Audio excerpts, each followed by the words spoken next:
Hi friends, പുതിയൊരു വീഡിയോയിലേക്ക് നിങ്ങൾക്ക് സ്വാഗതം. നിങ്ങൾക്ക് ഈ ചാനലിലെ വീഡിയോകൾ ഇഷ്ടമുണ്ടെങ്കിൽ ചാനൽ സബ്സ്ക്രൈബ് ചെയ്യാം. അതുപോലെ വീഡിയോ ഇഷ്ടപ്പെട്ടാൽ ലൈക്ക് ചെയ്യാം. അതോടൊപ്പം വീഡിയോയ്ക്ക് താഴെ നിങ്ങളുടെ കമന്റുകളും പോസ്റ്റ് ചെയ്യാൻ സാധിക്കും. നമസ്കാരം, SS മീഡിയയുടെ ഓൺലൈൻ PSC കോച്ചിങ്ങിലേക്ക് നിങ്ങൾക്ക് ഏവർക്കും സ്വാഗതം. ഞാൻ ഷൈൻ സി. അപ്പോൾ നമ്മൾ ഇന്നത്തെ ചോദ്യത്തിലേക്ക് കിടക്കുന്നതിന് മുമ്പ് ഞാൻ പറഞ്ഞു, കഴിഞ്ഞ ക്ലാസ്സിൽ പറഞ്ഞു, നമ്മൾ രണ്ട് ഭാഗങ്ങളായിട്ടാണ് ഇപ്പോൾ ക്രമീകരിച്ചിരിക്കുന്നത്. ആദ്യം കറണ്ട് അഫയേഴ്സും അതിന് പിന്നാലെയായിട്ട് നമ്മൾ GK ക്വസ്റ്റ്യൻ. അപ്പോൾ GKയിൽ ഞാൻ ഉൾപ്പെടുത്തിയിരിക്കുന്നത് അരുണാചൽ പ്രദേശിൻ്റെ വിവരങ്ങളാണ്. കഴിഞ്ഞ ക്ലാസ്സിൽ നമ്മൾ അരുണാചൽ പ്രദേശിനെ കുറിച്ച് നമ്മൾ പഠിച്ചിരുന്നു. ഇന്നും അതുപോലെ തന്നെ ഉണ്ടാവുകയാണ്.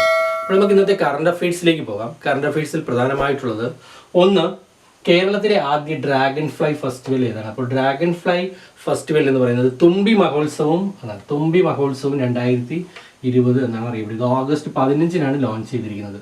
അപ്പോൾ ഓഗസ്റ്റ് 15-ന് ലോഞ്ച് ചെയ്ത തുമ്പി മഹോത്സവമാണ് കേരളത്തിലെ ആദ്യത്തെ ഡ്രാഗൺ ഫ്ലൈ ഫെസ്റ്റിവൽ എന്ന് പറയുന്നത്. ഇതിന്റെ 3rd എഡിഷൻ ആണ് നടന്നത്. 3rd edition. അപ്പോൾ ഇത് സംഘടിപ്പിക്കുന്നത് world wide fund for nature, WWF ആണ്. WWF, world wide fund for nature ആണ് ഇത് സംഘടിപ്പിക്കുന്നത്. ഇതിന്റെ ഇന്ത്യയിലെ ആസ്ഥാനം എന്ന് പറയുന്നത് ന്യൂഡൽഹിയാണ്.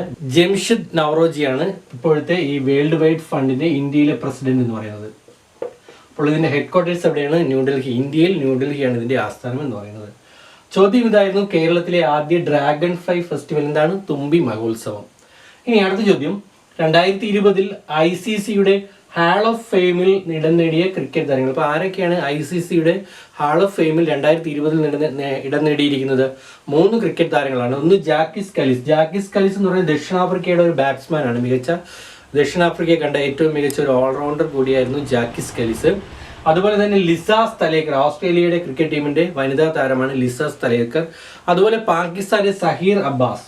അപ്പോൾ പാകിസ്ഥാന്റെ സഹീർ അബ്ബാസ്, ഓസ്ട്രേലിയയുടെ ലിസാസ് തലേക്കർ, ജാക്കിസ് കലിസ് ദക്ഷിണാഫ്രിക്കയുടെ, ഈ 3 പേരുമാണ് ICCയുടെ 2020 ഹാൾ ഓഫ് ഫെയിമിൽ ഇടം നേടിയിരിക്കുന്ന ക്രിക്കറ്റ് താരങ്ങൾ. ഇനി അടുത്ത ചോദ്യം, ഫ്രാൻസിൽ നിന്നും കൊണ്ടുവന്ന റഫേൽ വിമാനങ്ങൾ സൂക്ഷിച്ചിരിക്കുന്നത് എവിടെയാണ്? അപ്പോൾ നമ്മളറിയാം, കഴിഞ്ഞ മുൻ ദിവസങ്ങളിലെ ക്ലാസ്സുകളിൽ നമ്മൾ പഠിച്ചിരുന്നു, ഇന്ത്യ ഫ്രാൻസിൽ നിന്നും റഫേൽ വിമാനങ്ങൾ 5 വിമാനങ്ങൾ കൊണ്ടുവന്നു എന്ന് പറഞ്ഞു അല്ലേ. അപ്പോൾ അതിപ്പോൾ എവിടെയാണ് സൂക്ഷിച്ചിരിക്കുന്നത്? അത് ഹരിയാനയിലെ അംബാല വിമാനത്താവളത്തിലാണ് സൂക്ഷിച്ചിരിക്കുന്നത്. നമ്മളിത് പറയാൻ കാര്യം, നമുക്കറിയാം, ഇന്നത്തെ പത്രത്തിൽ അതിനെക്കുറിച്ചൊരു വാർത്തയുണ്ടായിരുന്നു. അതിന് ഭീഷണിയല്ലേ, സുരക്ഷാ ഭീഷണി നേരിടുന്നു എന്നുള്ളൊരു വാർത്തയുണ്ടായിരുന്നു. അപ്പോൾ നമ്മളിത് ശ്രദ്ധിക്കുക, നമ്മളിത് ചോദ്യത്തിൽ ഇത് ശ്രദ്ധിക്കേണ്ടത് ഹരിയാന ഈ അംബാല എന്ന് പറയുന്നത് എവിടെയാണ്? അംബാല എയർപോർട്ട് എന്ന് പറയുന്നത് ഹരിയാനയിലാണ്. അപ്പോൾ ഹരിയാനയിലാണ് അംബാല എയർപോർട്ട് സ്ഥിതി ചെയ്യുന്നത്. അപ്പോൾ അത് നിങ്ങളൊന്ന് ഓർക്കുക. അപ്പോൾ ചോദ്യം ഇതായിരുന്നു, ഫ്രാൻസിൽ നിന്നും കൊണ്ടുവന്നിരുന്ന റാഫേൽ വിമാനങ്ങൾ സൂക്ഷിച്ചിരിക്കുന്നത് എവിടെയാണ്? അംബാല വിമാനത്താവളം. അപ്പോൾ അംബാല വിമാനത്താവളം എവിടെയാണ്? ഹരിയാനയിൽ. അടുത്ത ചോദ്യം ഇതാണ്, 2020 യുവേഫ ചാമ്പ്യൻസ് ലീഗ് ഫുട്ബോൾ ജേതാക്കൾ. അപ്പോൾ നമുക്കറിയാം, യുവേഫ ചാമ്പ്യൻസ് ലീഗിന്റെ ഫുട്ബോൾ ജേതാക്കൾ ആരാണ്? 2020 ബയൺ മ്യൂണിക് ആണ് അല്ലെ. ബയൺ മ്യൂണിക് ആണ് ഇപ്പോഴത്തെ ചാമ്പ്യന്മാർ. ആരുമായിട്ടാണ് ഇവർ ഫൈനലിൽ ഏറ്റുമുട്ടിയത്? PSG-യുമായിട്ടാണ്. PSG ഏതാണ്? ഫ്രഞ്ച് ക്ലബ്ബായിട്ടുള്ള പാരീസ് സെന്റ് ഷെർമെയിൻ ക്ലബ്ബാണ് PSG എന്ന് പറയുന്നത്.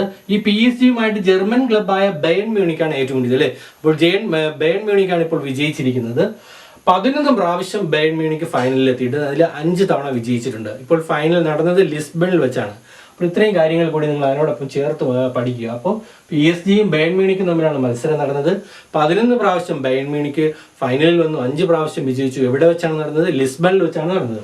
2020 യുവേഫ ചാമ്പ്യൻസ് ലീഗ് ഫുട്ബോൾ ജേതാക്കൾ ആരാണ്? Bayern Munich. അടുത്ത ചോദ്യം എന്താണ്? ട്രാൻസ്ജെൻഡർ കൗൺസിലിന്റെ ചെയർപേഴ്സൺ പദവിയിൽ ഇരിക്കുന്നത് ആരാണ് എന്നുള്ളതാണ് ചോദ്യം. അപ്പോൾ കേന്ദ്ര സാമൂഹിക നീതി വകുപ്പ് ഒരു ട്രാൻസ്ജെൻഡർ കൗൺസിൽ ആരംഭിച്ചു അല്ലെ. ഇതിന്റെ ചെയർപേഴ്സൺ പദവിയിൽ ഇരിക്കുന്നത് കേന്ദ്ര സാമൂഹിക നീതി വകുപ്പ് മന്ത്രിയാണ്. അപ്പോൾ ആരാണോ കേന്ദ്ര സാമൂഹ്യ നീതി വകുപ്പ് മന്ത്രി, അദ്ദേഹമാണ് ഈ ട്രാൻസ്ജെൻഡർ കൗൺസിലിന്റെ ചെയർപേഴ്സൺ പദവിയിൽ ഇരിക്കുന്നത് അല്ലെ. ഇപ്പോൾ 5 ട്രാൻസ്ജെൻഡേഴ്സിന്റെ പ്രതിനിധികളും അതുപോലെ തന്നെ അവരുടെ നോമിനേറ്റഡ് പ്രതിനിധികളും അതുപോലെ വിവിധ വകുപ്പുകളിലെ മന്ത്രി തലവന്മാരും ഒക്കെ ചേർന്നാണ് ഇതിനകത്ത് ഈ കൗൺസിൽ വരുന്നത്. ട്രാൻസ്ജെൻഡേഴ്സിന് വേണ്ടിയിട്ടുള്ള ഒരു കൗൺസിലാണ് അല്ലെ. ഇതിന്റെ അധ്യക്ഷൻ എന്ന് പറയുന്ന ആരാണ്? ചെയർപേഴ്സൺ എന്ന് പറയുന്നത് കേന്ദ്ര സാമൂഹ്യ നീതി വകുപ്പിന്റെ മന്ത്രിയാണ് ഇതിന്റെ ചെയർപേഴ്സൺ എന്ന് പറയുന്നത്. അപ്പോൾ ഇന്നത്തെ കറണ്ട് അഫയേഴ്സ് ഇവിടെ പൂർണ്ണമാകുകയാണ്. നമുക്കിനി അടുത്ത രണ്ടാമത്തെ സെക്ഷനായ GKയിലേക്ക് പോകാം. അതിനു മുമ്പ് ആരെങ്കിലും ആദ്യമായിട്ടാണ് ഈ ചാനൽ കാണുന്നതെങ്കിൽ ഇപ്പോൾ തന്നെ സബ്സ്ക്രൈബ് ചെയ്യുക. അതോടൊപ്പം ആ ബെൽ ബട്ടൺ കൂടി ഒന്ന് അമർത്തുക. നമുക്കിനി ജി കെയിലേക്ക് പോകാം. അരുണാചൽ പ്രദേശിൻ്റെ പ്രധാന ആഘോഷം എന്ന് പറയുന്നത് ലോസർ ഭൂരിഭഡ് ഡോർഗയാണ്. ഇന്ത്യയുടെ ഏറ്റവും കിഴക്കേ അറ്റത്തുള്ള സംസ്ഥാനം എന്ന് പറയുന്നത് അരുണാചൽ പ്രദേശാണ്. അപ്പോൾ ശ്രദ്ധിക്കുക, ഇന്ത്യയുടെ ഏറ്റവും കിഴക്കേ അറ്റത്തുള്ള സംസ്ഥാനം ഏതാണ്? അരുണാചൽ പ്രദേശ്. അരുണാചൽ പ്രദേശ് കേന്ദ്രഭരണ പ്രദേശമായത് എന്നാണ്? അവൾ 1972 ജനുവരി 20 അരുണാചൽ പ്രദേശ് കേന്ദ്രഭരണ പ്രദേശമായത്. അരുണാചൽ പ്രദേശ് അതിർത്തി പങ്കിടുന്ന രാജ്യങ്ങൾ ഏതൊക്കെയാണ്? Myanmar, China, Bhutan. അപ്പോൾ മ്യാൻമാർ, ചൈന, ഭൂട്ടാൻ ഇവയാണ് അരുണാചൽ പ്രദേശിൻ്റെ അതിർത്തി പങ്കിടുന്ന രാജ്യങ്ങൾ. ഇതിന് MCB എന്നാണ് നമ്മൾ ഷോർട്ട് കട്ടിൽ വിളിക്കുന്നത്. MCB, Myanmar, China, Bhutan.